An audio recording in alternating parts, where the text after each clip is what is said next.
Well, the war on Gaza is also having economic repercussions beyond the Gaza Strip. The global credit rating agency, S&P, is downgrading Israel's outlook from stable to negative. The firm says there's a risk that the war could spread across the region, resulting in greater damage to Israel's financial system and security. It also predicts that the Israeli economy will contract by 5% in this final quarter of 2023. Well, let's speak to Alan Fisher. He joins us now from occupied East Jerusalem. Alan, what can you tell us about what the Israeli army has been saying and that Hamas is being helped by Iran? I can't imagine that's helping perceptions. Just in the last couple of hours, the Israeli army spokesman has said that Hamas is being helped by Iran.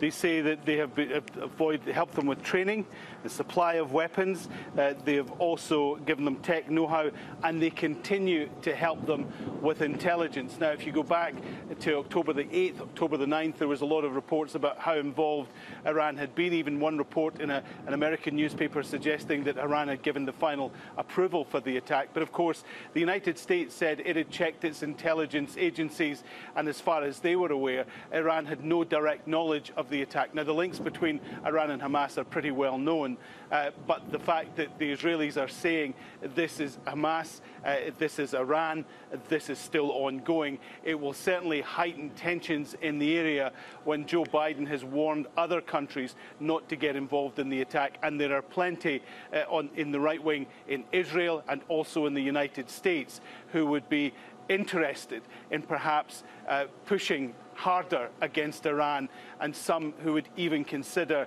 the necessity of taking military action against the government in Tehran. And obviously, we were talking earlier about those economic repercussions there if things do indeed escalate and spread. Alan, let me ask you, because we were talking earlier about Erdogan's comments there in Parliament. What's he said about the relationship between Turkey and Israel? Well, of course, the relationship between Israel and Turkey has not been good. If you go back all the way to 2010, there was a flotilla of boats that tried to break the siege and the sanctions of Gaza. They were intercepted by the Israeli Navy. Many of the people there were Turkish. The boat, the Mavi Marmara, was also Turkish. That led to a real deterioration in relationships between Turkey and Israel for a number of years.